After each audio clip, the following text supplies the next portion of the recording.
Indrajit study point में आप सभी का स्वागत है। आप इंद्रजीत में पढ़ रहे थे नई समस्याएं क्लास 8 भारत की खोज, जिसमें हम पढ़ेंगे। ये हमारा पार्ट नंबर 4 है।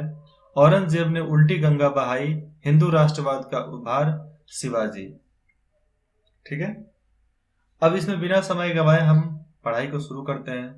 अगर आपने लाइक और सब्सक्राइब नहीं किया है तो कर लो, और अपने दोस्तों को जरूर शेयर करना जो पढ़ना चाहते हैं। तो चलिए बिना समय गवाए शुरू करते हैं। तो देखिए, ऊपर से मैं बताता हूं यहां तक। ठीक है, औरंगजेब समय के विपरीत चलने वाला शासक था। मतलब हमेशा समय के अलग उल्टे दिशा में चलने वाला था। तो औरंगजेब मतलब नदी कहेगी कि हम पानी सीधा चलेंगे, तो औरंगजेब कहेगा तू सीधा चल, हम उल्टा चलेंगे। अपनी सारी योग्यता और उत्साह के बावजूद उसने अपने पूर्वजों के द्वारा किए गए कामों पर पानी फेरने का प्रयास किया। मतलब औरंगजेब के पूर्वज जितने भी थे, बाबर, हुमायूं, अकबर, जहांगीर, शाहजहां, उन सबके कामों पर पानी फेरने का काम किया था तो औरंगजेब किया था। वह धर्मद्ध और कठोर नैतिकतावादी था, और वह क्रूर, धर्मद्ध, अपने धर्म को मानने वाला, बाकी दूसरे को नहीं मानेगा, और बहुत कठोर अत्याचार करने वाला शासक था वो। ठीक है, उसे कला या साहित्य से कोई प्रेम नहीं था। हिंदुओं पर पुराना घृणित जजिया कर लगाकर और उनके बहुत सारे मंदिरों को तुड़वाकर उसने अपनी प्रजा के बहुत बड़े हिस्से को नाराज कर दिया। मतलब देखो यहाँ पे हो क्या रहा है। पहला बात तो उसको कला और साहित्य पसंद ही नहीं था, उससे मोहब्बत नहीं करता था वो। हिंदुओं पर पुराना घृणित जजिया कर। देखो, जो हम लोग भगवान के पास जाते हैं ना, जैसे अमरनाथ यात्रा, तो क्या हो गया, हम लोग तीर्थ यात्रा पर जाते हैं, तो तीर्थ यात्रा को उर्दू में बोलते हैं जजिया। ठीक है, तो हिंदू समाज तीर्थ कर लेता था और मुसलमान उसको जजिया कर बोलते थे। तो हिंदू समाज जब पूजा करने जाता था तो उसको तीर्थ कर बोलते थे। तो तीर्थ कर उनसे लिया जाता था, जो अकबर के द्वारा हटा दिया गया था। लेकिन औरंगजेब ने आकर फिर से उसने ये तीर्थ कर मतलब जजिया कर लगा दिया, और बहुत सारे मंदिरों को तुड़वाकर वहां पर मस्जिद बनवाए, वहां के खजाना लूटे गए, और उसके कारण बहुत बड़े हिस्से में जो उनके राजा थे और प्रजा थे वो सब नाराज हो चुके थे। उसने उन अभिमानी राजपूतों को भी नाराज कर दिया जो मुगल साम्राज्य के अवलंब और स्तंभ थे। ठीक है, उसने उन राजपूतों को भी नाराज किया जो मुगल साम्राज्य के अंडर में काम करते थे, और जो उनके पिलर थे, मतलब स्तंभ, पिलर, जो नहीं हो तो साम्राज्य ढह जाए। इसीलिए औरंगजेब का सारा साम्राज्य खत्म किया था। कौन? छत्रपति शिवाजी महाराज ने। मुंबई से चलकर छत्रपति शिवाजी ने सारे मुसलमानों को, मतलब औरंगजेब के जितने बटालियन थे, जितने सेना थे, उनको भगा डाला था। ठीक है, और ये वीडियो उन लोगों को भी भेजना जो यूपीएससी की तैयारी कर रहे हैं, और मेरे चैनल के बारे में जरूर बताना। उत्तर में सिख उठ खड़े हुए। वे हिंदू और मुसलमान विचारों का किसी हद तक समन्वय करने वाले शांत प्रिय समुदाय के प्रतिनिधि थे, जो दमन और अत्याचार के विरुद्ध एक सैनिक बिरादरी के रूप में संगठित हो गए। और उनके पास हिंदू और मुसलमान विचारों दोनों, उनके पास सब था पूरा एकदम, लेकिन वो शांत प्रिय थे। लेकिन इनके दमन और अत्याचार हो रहे थे, इसलिए उन्होंने सैनिक बिरादरी के रूप में उन्होंने संगठन बनाया। उस समय भारत के पश्चिमी समुद्र तट पर उसने प्राचीन राष्ट्रकूटों, मतलब राष्ट्र का कूट जो एरिया होता था ना, राजवंशों का, राष्ट्रकूटों के वंशज लड़ाकू मराठों को क्रोध कर दिया, मतलब क्रोधित कर दिया। क्रोधित है, द में ध है, क्रोधित कर दिया, और उस समय राजपूतों के वंशज थे लड़ाकू मराठा, उनको भी ये औरंगजेब ने नाराज कर दिया था। ठीक ऐसे समय जब उनके बीच एक अद्भुत सेना नायक उठ खड़ा हुआ था, और वो सेना नायक था महाराज छत्रपति शिवाजी महाराज। छत्रपति शिवाजी महाराज जो अपने विचार, अपने बुद्धि, अपने बल से हर किसी को मात दे सकते थे, और इतने बलवान कि खरे खरे किसी को बीचा बीच शरीर के बीचे बीच एक तलवार के धार से काट सकते थे। एक बार तलवार मारा, इंसान बीचा बीच कट गया। समझो उस समय के तलवार में कितना प्रेशर हुआ करता था और कितना स्ट्रॉन्ग हुआ करता था उस समय का तलवार। आज तो एक गोली मारो यार, भड़बड़ा कर लोग गिरेंगे। मुगल साम्राज्य के दूर दूर तक फैले क्षेत्रों में उत्तेजना फैल गई। मतलब मुगल साम्राज्य का जितना बड़ा क्षेत्र था उस सब में उत्तेजना फैल गई, और पुनर्जागरणवादी विचार पनपने लगा, जिसमें धर्म और राष्ट्रवाद का मेल था। और फिर से सबके विचार उठ खड़े हुए, पैदा हो गए कि अब अपना धर्म होगा और अपना राष्ट्रवाद होगा। मतलब धर्म और राष्ट्रवाद का अलग अलग सब संगठन होगा। मतलब कोई जिस धर्म का था उस धर्म का राष्ट्रवाद खड़ा करना चाहता था। छत्रपति शिवाजी महाराज हिंदुओं और मराठों के लिए, उन्होंने हिंदू मराठों के लिए जंग लड़ा और एक हिंदू राष्ट्र बनाने के संकल्प ले लिया था। वह आधुनिक युग जैसा धर्मनिरपेक्ष ढंग का राष्ट्रीयवाद नहीं था, न ही इसकी व्याप्ति पूरे भारत में थी। और जो औरंगजेब कर रहा था ना, वो धर्मनिरपेक्ष था। और धर्म पे रहता तो विरोध होता ही नहीं, वो धर्म के विरुद्ध चला गया और हर किसी को नाराज करने लगा जो मुगल साम्राज्य में एक सहायता करते थे, एक पिलर के समान थे, एक स्तंभ के समान थे। ठीक है। धर्म और राष्ट्रीयता का मेल ने दोनों की तत्वों से शक्ति और संबद्धता हासिल की, लेकिन उसकी कमजोरी भी इसी मेल में पैदा हो गई थी। ठीक है। और औरंगजेब की कमजोरी इसी मेल में पैदा हो गया था। ठीक है। वह केवल खास किस्म की और आंशिक राष्ट्रीयता थी। ठीक है। जिसमें धर्म के क्षेत्र से बाहर पड़ने वाले तमाम भारतीय तत्वों का समावेश नहीं किया। हिंदू राष्ट्रवाद उस व्यापक राष्ट्रवाद के मार्ग में बाधा था। मतलब हिंदू राष्ट्रवाद जो था उस समय, जो राष्ट्रवाद था, व्यापक राष्ट्रवाद, राष्ट्रीयतावाद, उसके मार्ग, मतलब उसके रास्ते में एक बहुत बड़ा बाधा था। मतलब ठोकर, समझ लो, ठोकर था। जो धर्म, यहां से पढ़ते हैं, जो धर्म और जाति के भेदभाव से ऊपर उठ जाती है। विशेषकर मराठों की अवधारणा व्यापक थी, और जैसे जैसे उनकी शक्ति बढ़ी, उनके साथ इस अवधारणा का भी विकास हुआ। 1784 ईस्वी में वारेन हेस्टिंग ने लिखा था 1784 में वारेन हेस्टिंग ने लिखा था, जो हिंदुस्तान और दक्षिण, यहाँ पर दी क खी न होगा। ठीक है। दक्षिण, हिंदुस्तान और दक्षिण के तमाम लोगों में से केवल मराठों के मन में राष्ट्रीय प्रेम की भावना है, जिसकी गहरी छाप राष्ट्र के हर व्यक्ति के मन पर है।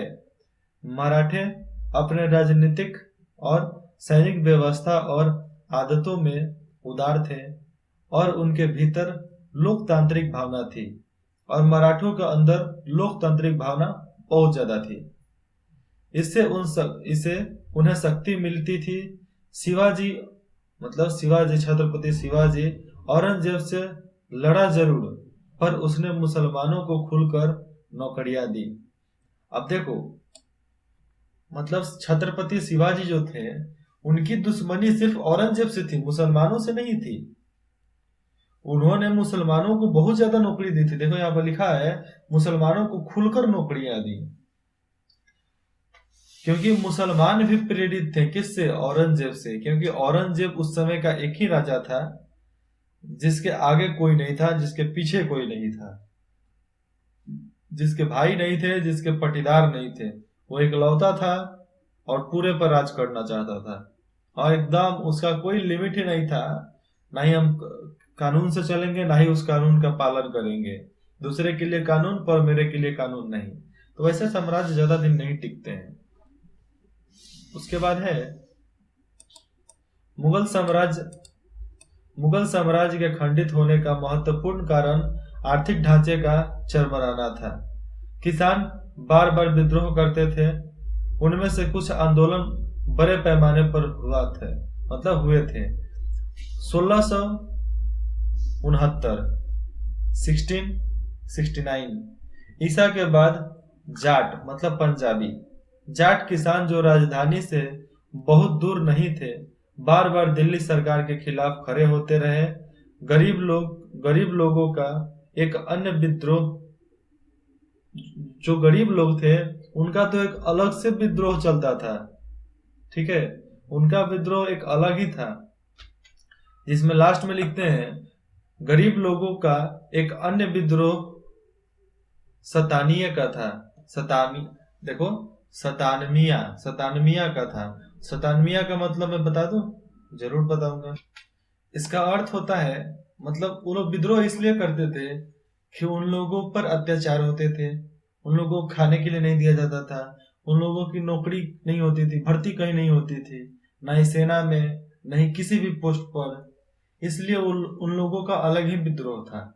ठीक है, उसके बाद पढ़ते हैं, उस समय जब साम्राज्य में फूट और बगावत फैली हुई थी, पश्चिम भारत में नई मराठा शक्ति विकास कर रही थी। और जब उन लोगों में फूट फैली हुई थी, उस समय पश्चिम भारत में मराठा शक्ति छत्रपति शिवाजी का फैल रहा था उस समय। और शिवाजी की जीवनी भी बहुत झकास है, जो पढ़ने योग्य है। अपने को मजबूत कर रही शिवाजी, उनका जन्म 1627 ईसा में हुआ था। पहाड़ी इलाकों के सख्तजान लोग के आदर्श छापामार नेता थे। और वो जो लोग थे, वो कहाँ के लोग थे? सख्तजान के लोग थे, जो आदर्श छापामार नेता थे। और वो ऐसे लोग थे, समझो कि कहीं कोई चाल चल रहा है, कोई विद्रोह हो रहा है, कोई विद्रोह करने की तैयारी कर रहा है, तो ये लोग इतने चातुर थे, इतने तेज थे कि कहां से आकर कहां छापा मार देंगे किसी को पता नहीं चलता था। और ये सब बात शिवाजी के मन में बचपन से ही उनकी माता डाल रही थी। और उनके छत्रपति शिवाजी के जितने भी काम था, उन सबका नेतृत्व जब तक उनकी माता जी जिंदा थी तब तक उन्होंने किया। और उन्होंने एक ऐसी बुलंदी पर खड़ा कर दिया मराठा साम्राज्य को, जो किसी ने नहीं किया था। क्यों? एक व्यक्ति के वजह से, एक जुनून के वजह से। वो जुनून था शिवाजी, छत्रपति शिवाजी महाराज। ठीक है, उनके घुड़सवार दूर दूर तक छापे मारते थे, और उनके घुड़सवार जो थे बहुत दूर दूर तक छापा मारा करते थे। ठीक है, उन्होंने सूरत को, जहां अंग्रेजों की कोठियां थी, लूटा और मुगल साम्राज्य के दूर दूर तक फैले क्षेत्रों पर चौथ कर लगाया। ठीक है, अब मुगल साम्राज्य के जितने भी क्षेत्र थे फैले हुए, उस पर चौथ कर लगाया। चौथ कर क्या होगा आगे जानेंगे हम। उन्होंने मराठा को एक शक्तिशाली संगठित फौजी दल का रूप दिया। और मुगलों ने क्या दिया? मराठा को शक्तिशाली संगठित फौज का दल का रूप दिया। उन्हें राष्ट्रवादी पृष्ठभूमि प्रदान की और दुर्जय शक्ति का रूप दिया। मुगलों ने सबसे पहले, शिवाजी का बात करते हैं। शिवाजी ने राष्ट्रवादी पृष्ठभूमि प्रदान की, आत्म स्वराज। ठीक है, आमची स्वराज, आमची महाराष्ट्र, जिसमें दर्जिया शक्ति का रूप दिया, बहुत शक्तिशाली शक्ति का उसको उन्होंने रूप दिया। 1680 ईसा में, 1680 ईसा में उनकी मृत्यु हो गई। 27 से 80 राज किए थे। कितना हुआ? उनका जन्म हुआ 1627 में और उनकी मृत्यु कब हुई? उनकी मृत्यु हुई 1680 में। कुल जोड़ो तो कितना हुआ? अरे जोड़ना नहीं है, देखो 1680 को माइनस कर दो 1627 से, तुम्हारा आ जाएगा। मल्टीप्लाई सॉरी सब्ट्रैक्ट करो, घटाओ उसको, घटा नहीं पाएगा। 53 साल उनकी जिंदगी 53 साल की थी। कितने साल की थी? 53 साल की। सच में 53 साल की थी। सच बोल रहे हो? देखो कॉपी में चेक करो अपने, देख लिए। चलो उसके बाद पढ़ते हैं। उनकी मृत्यु हो गई, लेकिन मराठा शक्ति तब तक बढ़ती गई जब तक भारत का मतलब भारत पर उसका प्रभाव नहीं हो गया। मतलब ये जो शक्ति थी मराठा शक्ति, वो जब तक बढ़ती रही जब तक भारत पर उसका प्रभाव नहीं हो गया। भारत पर प्रभाव हो गया फिर भी बढ़ता गया। आज भी महाराष्ट्र में चल जाओ, दो ही भगवान को ज्यादा पूजते हैं, एक गणपति एक शिवाजी। महाराष्ट्र के किसी भी घर में चल जाओ जो मराठियन का घर है, वहां पर तुम दो ही फोटो पाओगे, एक फोटो गणपति का, दूसरा फोटो शिवाजी का। ठीक है, अब ऐसा बोल सकते। चलिए उसके बाद हम पढ़ते हैं।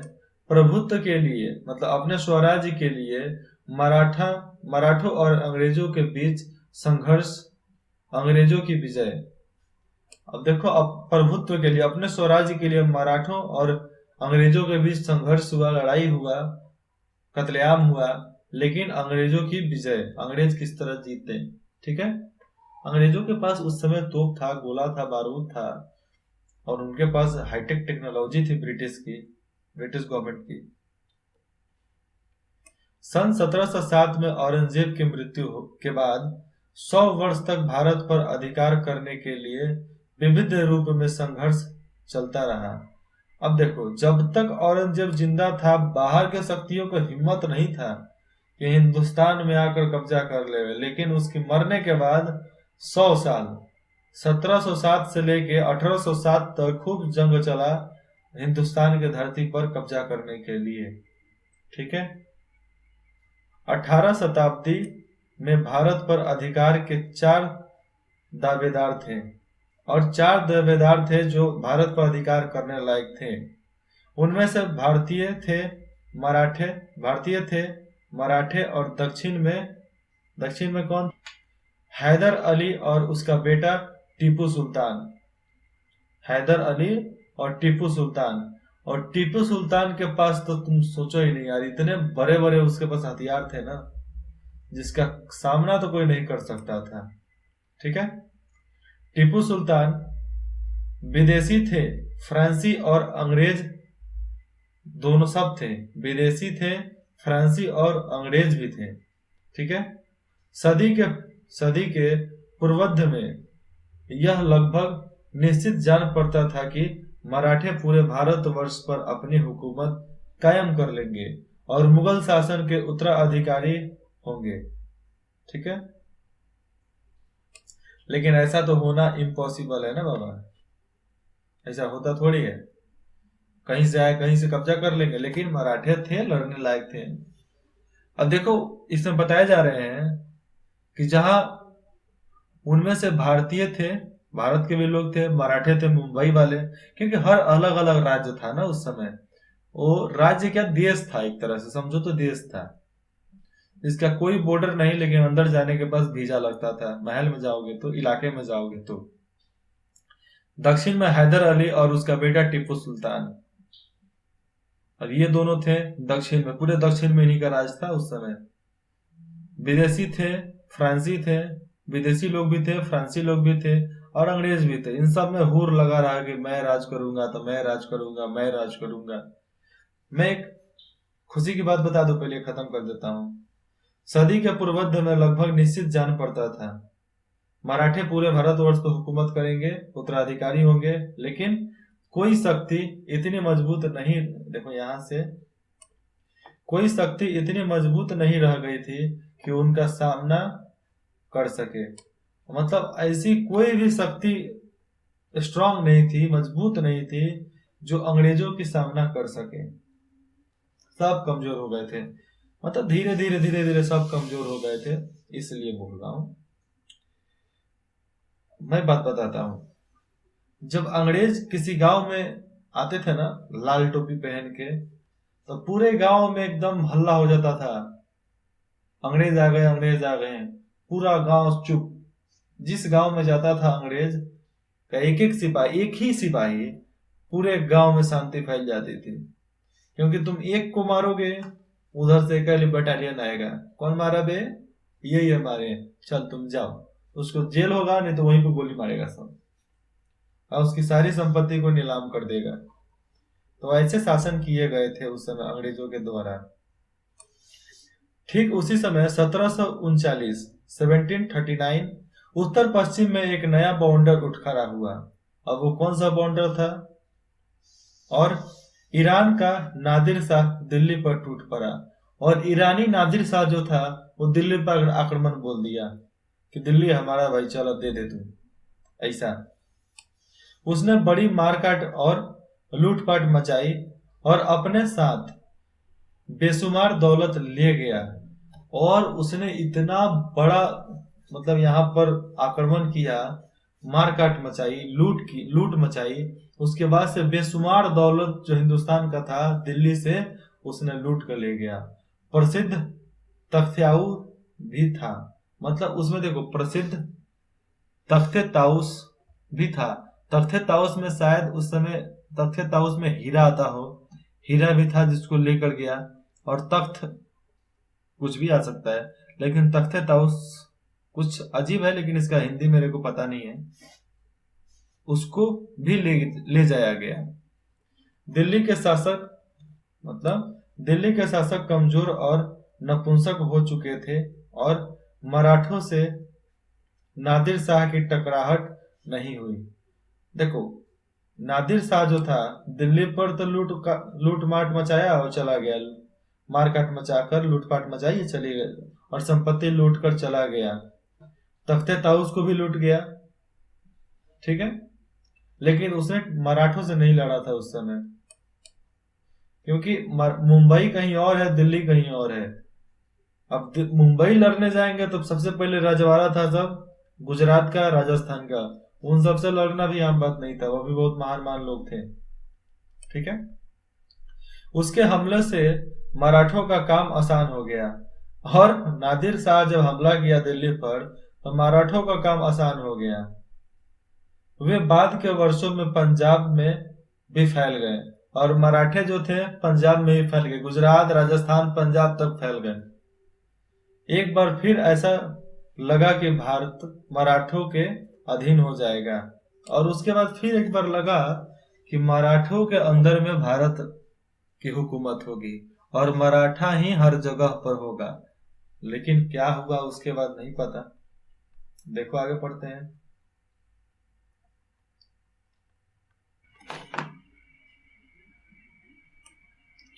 नादिर शाह के आक्रमण से दिल्ली के मुगल शासकों का अधिकार और राज्य का रहा सहा दावा भी खत्म हो गया, ठीक है। जिस किसी के पास उन्हें नियंत्रित करने की शक्ति होती, वे उसी के हाथ की कठपुतली भर रह जाते, और दिल्ली वाले बस कठपुतली बनकर रह जाते थे जो उनका लालन पालन करता था, और जिन्होंने उस पर अधिकार करने की बस सलाह दिया कि मैं तुम्हें सब चीज दूंगा, कर दूंगा, पैसा दूंगा, तुम मेरे अधीन रह के काम करो, तो वो अधीन रह के काम करते थे। नादिर शाह के आने से पहले ही उनकी यह हालत हो चुकी थी। उसने इस प्रक्रिया को पूरा कर दिया, फिर भी चले आते रीति रिवाजों के दबाव के कारण अंग्रेजी ईस्ट इंडिया कंपनी और दूसरे लोग भी उनके पास पलासी की लड़ाई से पहले, तो पलासी की जो लड़ाई हुई थी इसके बारे में आगे पढ़ेंगे, पलासी की लड़ाई से पहले तक उपहार और कर भेजते रहे। बाद में भी लंबे समय तक कंपनी दिल्ली के उस बादशाह के एजेंट के रूप में काम कर रही थी। एजेंट मतलब उसका स्टाफ बनकर। जिसके नाम के सिक्के 1835 ईसा तक चलते रहे। ठीक है। नादिर शाह के हमले का दूसरा परिणाम यह हुआ कि अफगानिस्तान भारत से अलग हो गया। अफगानिस्तान जो बहुत लंबे समय से भारत का हिस्सा था, उससे कटकर अब नादिर शाह के राज्य का हिस्सा बन गया। हुआ क्या कि जब दिल्ली पर हमला हुआ तो अफगानिस्तान नादिर शाह से मिल गया, मतलब ईरान से जाकर मिल गया। अखंड भारत इसी तरह नहीं बोलते थे, पंजाब, अफगानिस्तान, ईरान जितना भी है सब हिंदुस्तान में था। फिर भी होगा, कभी ना कभी तो जरूर होगा। लेकिन इसी समझौते को मायने रखते हुए अभी हम पूरे अंतर्राष्ट्रीय देश ने, नाटो ने मिलकर, नाटो के बारे में पढ़ने को मिलेगा आगे, सब समझौता किए कि ऐसे नहीं ऐसे होगा, अब लड़ाई नहीं होगा, सब जैसे हैं वैसे रहें। अब ये समझौता हुआ था। बंगाल में जालसाजी और बगावत को बढ़ावा देकर कलायू ने थोड़े से प्रयास से सन 1757 में पलासी का युद्ध जीत लिया। ठीक है। उस समय पलासी एक जगह था, थोड़े से प्रयास से ही 1757 में पलासी का युद्ध जीत लिया। कौन? कलायू ने। ठीक है। इस तारीख से कभी कभी भारत में अंग्रेजी साम्राज्य की शुरुआत हुई। मतलब इस तारीख से कभी कभी, हमेशा नहीं, कभी कभी भारत में अंग्रेजी साम्राज्य की शुरुआत मानी जाती है। मतलब कभी कभी आते थे, रहते थे, चले जाते थे, रहते थे, आते थे, चले जाते थे। जल्द ही पूरा बंगाल और बिहार अंग्रेजों के हाथ आ गया, और बहुत जल्द सबसे पहले बंगाल और बिहार इंडस्ट्री के मामले में बहुत आगे था। आज पिछड़ा हुआ है लेकिन बहुत आगे था। ठीक है। इनके शासन की शुरुआत के साथ ही 1770 ईसा में, ठीक है, 1770 ईस्वी में इन दोनों सूबों में भयंकर अकाल पड़ा, और 1770 में भयंकर अकाल पड़ा जिससे इस घनी आबादी वाले इलाके की 1/3 से अधिक आबादी नष्ट हो गई। और बिहार और बंगाल के पतन का सबसे बड़ा कारण कौन सा है? जो 1770 में भयंकर अकाल जब पड़ा था इन दोनों सूबों में, इसके वजह से एक बहुत बड़ा तबाही हुआ है इस दोनों सूबा में। ठीक है। सूबे मतलब राज्य, इसलिए सूबेदार सलाहकार बोलते थे पहले। सूबेदार उस एरिया का होता था और सलाहकार जो मंत्री हुआ करते थे। ठीक है। दक्षिण में अंग्रेजों और फ्रांसीसियों के बीच संघर्ष जो विश्वव्यापी युद्ध का ही एक हिस्सा था, अंग्रेजों की विजय में समाप्त हुआ और भारत से फ्रांसीसियों का लगभग नामो निशान मिट गया। और फ्रांसीसियों से जब आक्रमण हुआ अंग्रेजों के बीच, तो अंग्रेजों ने उनकी ऐसी ठुकाई की कि फ्रांसीसियों मतलब फ्रांस यहाँ से भाग खड़ा हुआ। पूरी तरह से फ्रांस को उजाड़ कर फेंक दिया अंग्रेजों ने। फ्रांसीसियों के भारत से हट जाने के बाद 3 ताकतें बाकी रह गई जो अधिकार के लिए संघर्ष कर रही थी। मराठा संगठन, दक्षिण में हैदर अली और अंग्रेज। ठीक है। हैदर अली और अंग्रेज, मराठा, हैदर अली और अंग्रेज, ये 3 ही थे जो हिंदुस्तान पर कब्जा कर सकते थे। ठीक है। आगे पढ़ते हैं।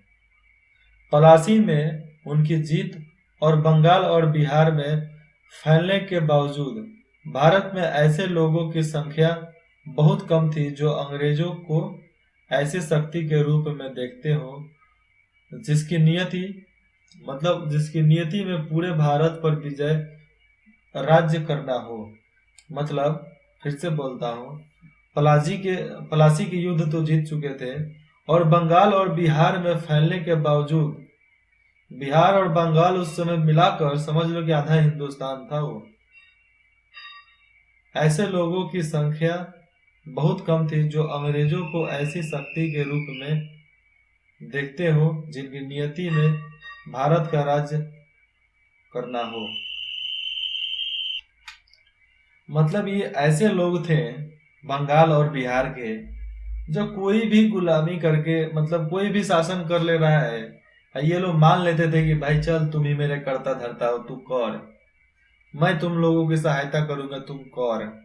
ऐसे लोग थे जो बिहार और बंगाल के लोग थे। बात बिहार ऐसा बात नहीं है कि बिहार में कुछ कमजोर लोग हुआ करते थे। कहावत है, एक बिहारी 100 पे भारी, जिसका नाम है संपूर्ण बिहारी। और बहुत जल्द बिहारी सेना बनने वाला है बिहार में। अब भी सबसे पहला स्थान मराठों को ही दिया जाता था और ताकत के मामले में सबसे स्ट्रांग था, सबसे मजबूत था तो मराठा था। वे सारे पश्चिम, ठीक है, वे सारे पश्चिम और मध्य भारत में यहाँ तक कि दिल्ली तक फैले हुए थे, जो उनका साहस और युद्ध करने की योग्यता प्रसिद्ध थी। हैदर अली और टीपू सुल्तान भी विकट विरोधी थे, जिन्होंने अंग्रेजों को बुरी तरह हराया था।